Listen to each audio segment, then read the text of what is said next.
They thought Jenny would stay silent forever. But then came the police complaint. The word on the paperwork? Torture. Not drama, not tension, torture. In India. Filed against her own in-laws, Sumit Singh's parents, Sadhna and Anil. No TLC producer saw this coming. No 90 Day Fiancé fan did either. The love story that once lit up our screens just ignited a legal fire nobody's been able to put out. This wasn't a meltdown. It was a line in the sand. Jenny wasn't threatening to leave anymore. She was threatening to fight. On paper. In court. With backup. Hi, I'm Oliva, and this is Reality Sport. If you're as stunned as we are, and you want the full truth beyond the filtered Instagram posts and edited scenes, hit that subscribe button and tell me in the comments, do you think Sumit knew how far this would go? Because at first, all anyone saw was the fairy tale. American woman falls in love with a much younger Indian man, despite warnings, tears, and international airport meltdowns. They got married. Eventually. And Jenny thought that was the finish line. But right after the wedding rice stopped falling, the silence started building. Jenny said it before. She felt excluded, spoken around, not to. The family talked in Hindi, and she never knew what was really being said until it was too late. And over time, small things started to sting harder. She'd walk into a room and feel the mood shift. Her name stopped coming up in public like before. Sumit had always promised her protection, even if it meant defying his parents, even when his mom cried on national TV, even on that infamous night when he told her she couldn't come to his family home. But now, he was changing. Friends noticed he looked anxious again, lip-biting, shaking his leg, dodging hard questions. Jenny noticed too. He reassured her, but didn't act. Meanwhile, in the neighborhood, something darker was brewing. Neighbors who used to be polite stopped smiling. Jenny once said she felt like a ghost in her own courtyard. What fans didn't know off-screen is that behind those awkward stares was open gossip. Some even mocking their marriage as grandmother and grandson. The shame wasn't quiet. It was daily. And that shame rolled over to Sadhna and Anil. According to multiple sources from the community, Sumit's parents weren't just embarrassed. They were humiliated, socially demoted in older circles. Friends stopped visiting. Invitations dried up. And in that kind of tightly woven community, reputation is oxygen. You lose that, you choke. Suddenly, the in-law tension wasn't about awkward dinners or looks across the table. It became survival. Jenny didn't fully grasp it at first, but she started piecing it together. Random visits from municipal workers, strangers taking photos of her building, odd health questions from office clerks. Were these coincidences? Or something coordinated? When you start feeling hunted in your own home, you don't wait, you act. Jenny finally snapped. The smile stopped. The pretending stopped. Her last few public appearances had her distant, eyes puffy, and her tone flat. Then came the paperwork. A formal complaint under Indian law accusing Sumit's parents of mental harassment and domestic cruelty. Sumit froze. His phone records, according to insiders, show hours-long blank calls to friends. His parents, allegedly, had no idea it would reach law enforcement. But Jenny wasn't bluffing this time. Her next legal step might pull more than reputations into the fire. It could change where she sleeps tomorrow. In India, your neighbors aren't just neighbors. They remember how much sugar you borrowed last year. They remember who you married, how many people showed up, what your wife wore, and if your parents looked proud or ashamed. And when Sumit Singh married Jenny Slatten, the whispers didn't stay whispers for long. The community turned loud, then cruel. At first, it was small, a pause when his mother passed by a temple. A woman who used to chat with Sadhna every week suddenly crossing the street instead. No confrontation, just distance. Then came the taunts. The all-out whispers turned insults echoing from balconies and stairwells. Locals started calling Jenny Naani, which means grandmother. loud enough so Sumit could hear every syllable. One man allegedly told Sumit, "Your wife needs a wheelchair, not a honeymoon resort." It's toxic. But in that kind of tightly conservative setting, this isn't just gossip. It's a social burn. A public removal from respect. The message is clear. You're not one of us anymore. Sadhna and Anil weren't just Sumit's parents. They were respected elders. People in their locality expected them to maintain tradition, control their son. Protect family honor. The moment Sumit stood on national television and told India that his foreign wife was over 30 years older than him, he didn't just break a rule. He tore the frame his family had been painting for generations. And who got blamed? Not Sumit. Blaming the child would mean accepting failure. The fingers pointed at Sadhna and Anil. Why didn't you fix this? How could you let him bring that woman here? One insider who attended a local wedding recalled that nobody spoke to Sadhna the entire evening, even during family introductions. She reportedly left early. Anil stopped going to his former weekend card games. Their household became quieter, darker. Even the domestic help quit, possibly due to rising gossip. In a society where dinners are shared across 3 generations and traditions are passed down like heirlooms, this kind of humiliation doesn't wash off easily. It stains, and it lasts. The real pressure didn't come from love. It came from the eyes of everyone watching. And that's when things allegedly became tactical. If Jenny was the cause, maybe Jenny had to go. Not through straight-up confrontation. That would be crass. The community style is slower, less visible. Use shame, not force. Maybe you don't call the police, but maybe you start talking to the ones who can. One ex-neighbor reportedly told a relative that Sadhna had asked, "What can be done legally to reverse this?" Another said they overheard Anil questioning if Jenny could be removed through immigration channels. Whispers turned to strategy. Honor turned to offense. And what started as a social backlash might have sparked a plan Sadhna and Anil believed they were justified in pursuing. After all, what would you do if you felt your legacy, your name, was being laughed at? But were those quiet talks about honor really attempts to push Jenny out of the country? And if they were, did anyone realize how far she'd go to fight back? It didn't happen overnight. The shift was subtle. A neighbor who used to wave stopped making eye contact.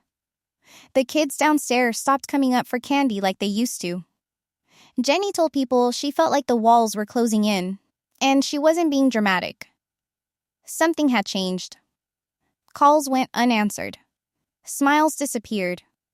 And murmurs behind closed doors sounded less like gossip and more like planning. According to someone familiar with local residential groups, Sumit's parents allegedly began reaching out to members of their neighborhood committee. Now, these aren't official government people, but in tight-knit Indian communities, these committees carry weight. They manage building issues, handle community relationships, and if needed, they influence local opinion. And allegedly, Sadhna didn't just share her personal frustrations.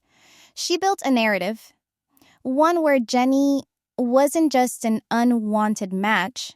She was a disruptive outsider. Some claims, which remain unverified yet persistently repeated by those near the family, describe informal apartment meetings being held where residents complained about noise disturbances, cultural clashes, and even discomfort due to Jenny's presence. Despite no legal conviction, several sources say written statements were gathered independently, potentially to support future legal or immigration actions. There were rumors that some residents were approached to submit complaints directly to the local administrative office. Allegedly, it was framed as cleaning up the colony environment. Ironically, the colony's only alleged disruption was a quiet, middle-aged American lady staying legally with her husband. But here's the twist. When small whispers start showing up in paperwork, perception turns into risk. Jenny's visa was tied to her marriage, and according to Indian immigration law, even valid spousal residency can come under review if community-based concerns or complaints are officially raised. This is where Jenny started reportedly panicking. She began noticing a sharp uptick in random visits from municipal or housing authorities. Not frequent enough to raise eyebrows legally, but enough to feel choreographed. A new file requirement here. An unexpected address verification there. Subtle, but persistent. Then came the scariest part. According to two people close to the couple, there were discussions entirely off camera about medical documentation being used strategically.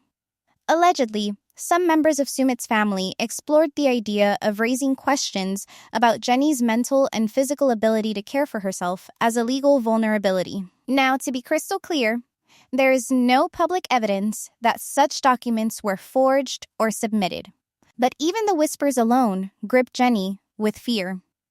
In India, such claims, even just alleged, can delay visa processing or trigger evaluations. And if Jenny was accused of being dependent without a secure family structure, it could have been used against her staying in the country. This wasn't a breakup or a family argument anymore. It was pressure. With teeth. Private messages reportedly sent between Jenny and a close friend back home in California detail her growing anxiety. In one chat, she allegedly said, "They're trying to make me feel crazy so they can get me out." She even asked about lawyers in Delhi who specialize in foreign spousal protections. Was all this paranoia? Maybe. Maybe not. Because soon, something happened that made her worst fears feel real. It started with a knock at the door. Jenny opened it expecting the routine building checkup. But this time, the official wasn't on the list she knew. When she asked questions, answers were vague. The visitor asked about who else lived with her, how long she planned to stay, and, allegedly, about her daily activities. That was the turning point. Because Jenny asked directly if there had been a complaint, and the man simply said, "We're here on request." Request by who? On what grounds? Why now? There was no paper trail, no official document. But his badge was real. His clipboard had her name, and his questions weren't random. When your name ends up on the checklist of someone with a badge, you stop hoping things will blow over. You start planning what to do next. Jenny reportedly didn't wait for things to escalate.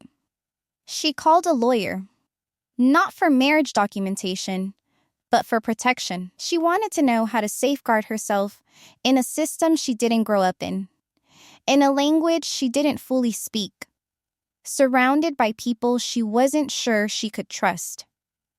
Only now is that fear starting to make sense in hindsight. The timelines matched too well. The gossip, the paperwork, the social freeze, the door knock. If this was an operation, it wasn't loud. It was quiet and clinical, almost polite from the outside. But Jenny wasn't fooled anymore. Maybe her in-laws didn't raise their voice. Maybe they didn't scream at her in public or demand she leave. But if they'd created a slow, pressure-cooked environment where her mind, her rights, and her mental peace were under daily erosion, was that any better? And then, after weeks of tension, another incident happened in that same apartment building. A moment so specific, so chilling, it made Jenny fully realize this wasn't tension. This was warfare. Jenny didn't come to India for a war. She came for a wedding. She believed in the kind of love story that moves mountains, and apparently, immigration offices. She left behind her country, her friends, her comfort zone, all for a man who swore he would put her first. But now that promise was cracked, and the man wasn't hiding it well. Sumit had gone quiet. Quiet in the way people do when something's breaking, but they don't want to name it. There were long hours, where he said nothing. Times she'd ask a question, and he'd mutter something noncommittal and vanish into another room. Jenny knew these silences. Anyone in a relationship does. It's the kind you feel before a goodbye. And she kept wondering, was he going to protect me from the world? Or was he protecting the world from me? Because while Jenny was losing sleep and questioning reality, Sumit was allegedly visiting his parents again, talking to them behind closed doors, having meals in their home. After everything. Jenny wasn't angry he loved them. She always knew he did. But that love stretched as tight as a rope now. One pull in either direction, and someone had to fall. So she gave him a choice. Quietly, directly. No more second chances or vague answers. According to sources close to Jenny, she told Sumit that if he couldn't publicly stand beside her and legally secure her right to live safely in India, then she would stand alone. In Delhi. In court. And possibly even in the US, against his family. That wasn't a threat. That was survival, screaming out through a locked door. Legal experts we spoke with confirmed that foreign spouses in India do have protections, especially in cases involving harassment, targeted intimidation, or economic dependency. And while those protections are complex and slow-moving, they exist. Jenny started paperwork. She began outlining a harassment claim that, if filed under U.S. guidance through international channels, could trigger serious attention, especially if it involved alleged community coordination and family involvement. But the scariest thing wasn't the law. It was the feeling of doing all of this alone. She wasn't surrounded by friends. Her support system was oceans away, in a different time zone, living a life that no longer looked like hers. When Jenny called her daughter back in America, she reportedly burst into tears before saying a word. Isolation isn't just distance. It's being violated in slow motion while smiling for photos. Love will test you, but here, it dragged two families into the dirt. TLC cameras stopped recording weeks earlier, but behind the curtain, emotions spiked. Jenny told someone close to the production team, off camera, that she no longer knew what Sumit was protecting. Was it his traditions? His parents? Or some version of himself that never actually existed? Everywhere Jenny turned, she felt watched. Judged. In her own words, she was trapped between a man who loved her and a family that didn't even want her to exist. When she raised the topic of filing a formal U.S. human rights claim, one that possibly cited mental cruelty and passive intimidation, Sumit reportedly panicked. For someone who had always played the peacemaker, suddenly being forced to choose wasn't just emotional. It was dangerous. Because if she filed, investigators would get involved. Immigration records could be probed. And family reputations could be dragged through public legal fire. Still, Jenny wasn't bluffing. She was reading up on foreign embassy contacts. She'd bookmarked forums. She started printing out screenshots, dates, summaries. Her apartment table looked like a courtroom prep board. And that's when he made the call. Nobody knows exactly who picked up on the other end. But multiple sources say that Sumit reached out to a friend with serious legal knowledge. His tone wasn't casual. According to someone with access to the call, he asked for advice on whether his wife could truly file charges against his parents. And what level of risk they might face if she did. He didn't try to stop Jenny directly. He tried to figure out how much damage she could cause. To Jenny, that was the moment everything changed. She wasn't his teammate anymore. She was a variable he had to manage. And she hadn't even left the apartment yet. As she began folding clothes, birth certificate tucked into one sleeve, marriage license into another, Jenny stopped crying. She told a close friend, "If I leave now, I'll just become the story they told. The old woman in shame. The burden. I won't give them that." She zipped her bag. But just before she grabbed the handle, her phone lit up again. Because what Sumit did next, she never saw coming. Sumit always said he'd choose love. But when that love meant going against the roots that raised him, the answers got complicated. When Jenny filed the harassment complaint, his world didn't explode. It quietly splintered. Pressure wasn't on the news. It was in the hallway.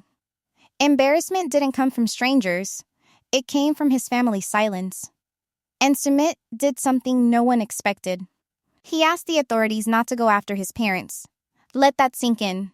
Not defend Jenny. Not stand beside her in court. He stepped in for Sadhna and Anil, the same parents who allegedly gathered community support to push Jenny out, who might have helped build the invisible walls trapping her in fear. Sumit wasn't trying to expose consequences. He was trying to block them. According to a former legal consultant familiar with family disputes like this in northern India, this kind of move isn't unusual. Sons are raised to protect, not question. Even a whisper of police involvement tied to an elder can be seen as dishonorable. It doesn't matter what they did. What matters is who they are. And in that hierarchy, a wife, especially a foreign one, rarely wins. Sumit reportedly told authorities that any legal action against his parents would shatter the family. He emphasized they were elderly, that no formal charges were needed, that the matter could be handled personally. The words he chose mattered, because none of those sentences included Jenny. He didn't lie. He didn't betray her on paper. But Jenny knew exactly what the omission meant. She wasn't his priority in that room. His loyalty was no longer split. It had fully shifted backwards.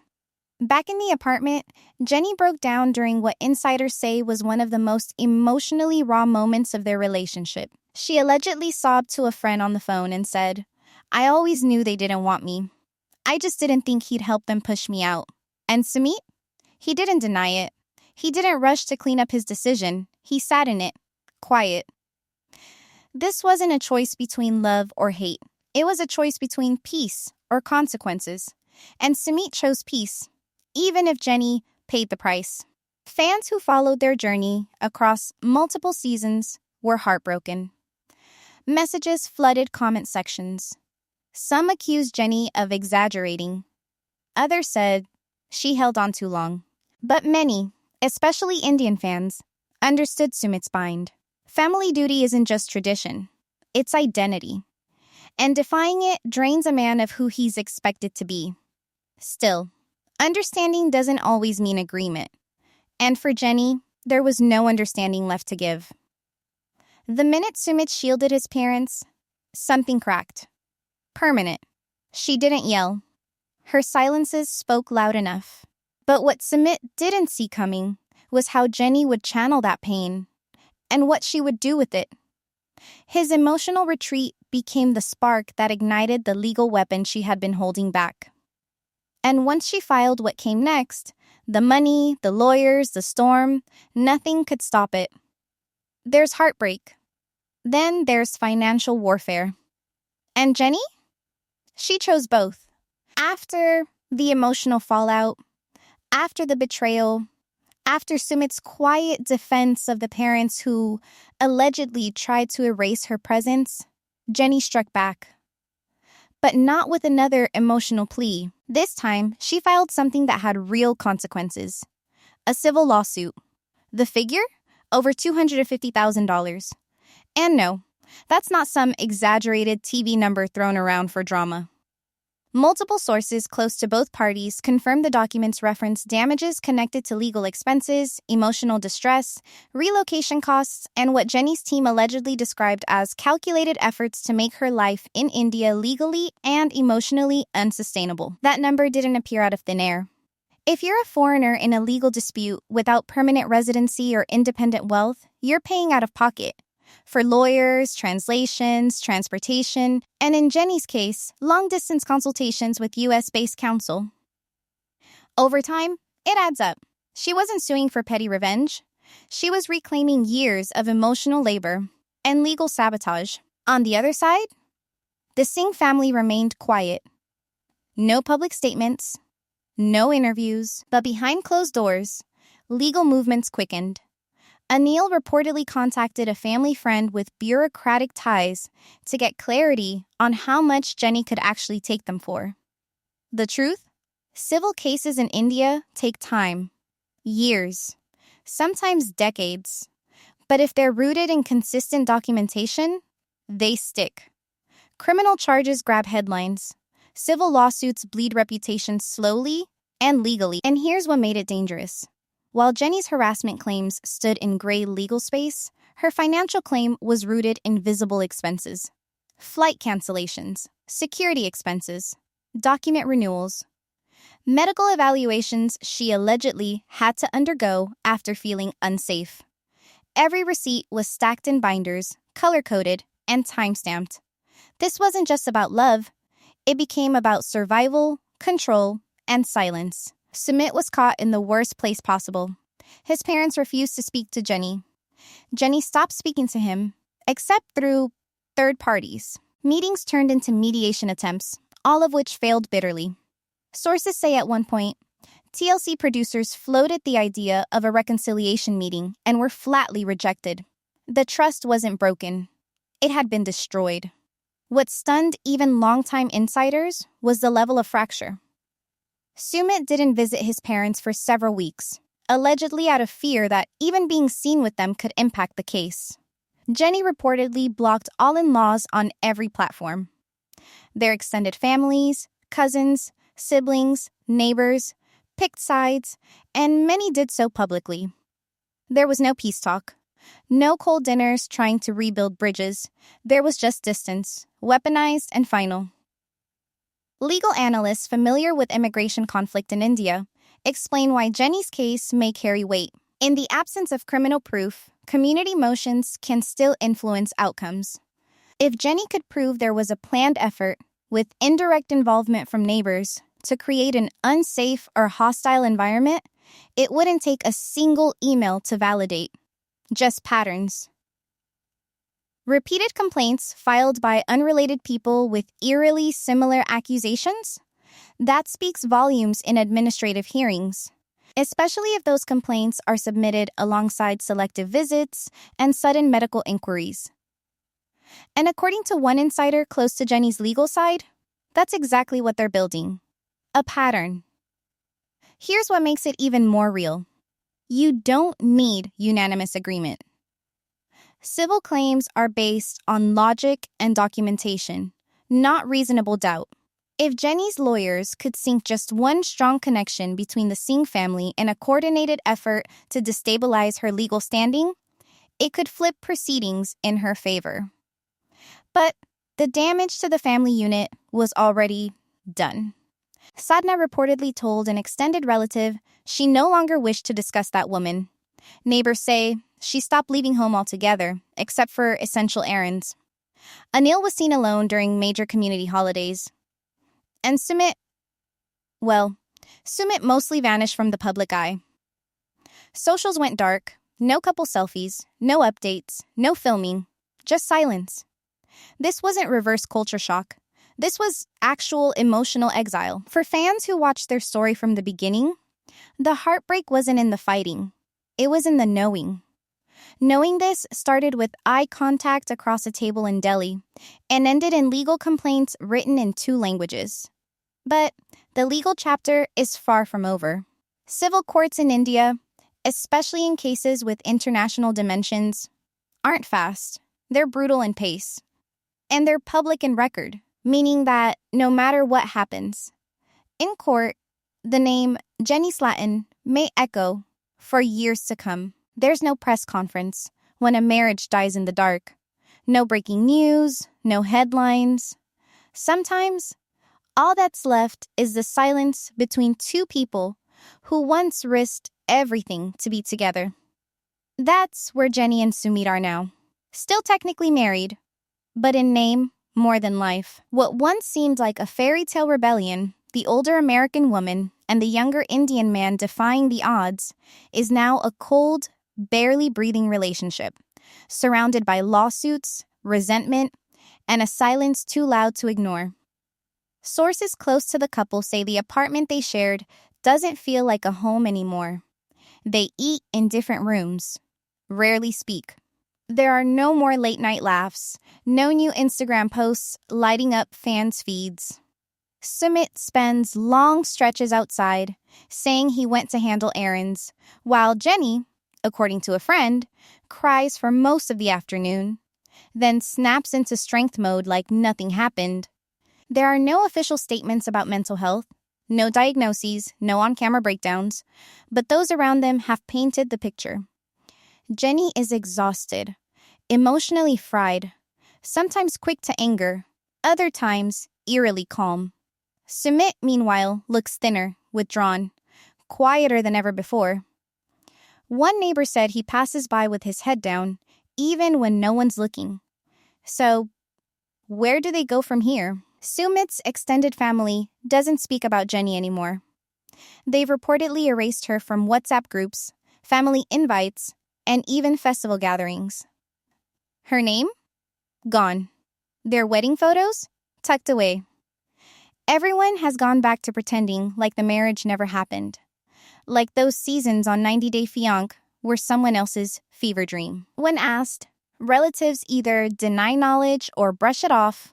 It's a private matter, they say. But privately, there's bitterness. Humiliation.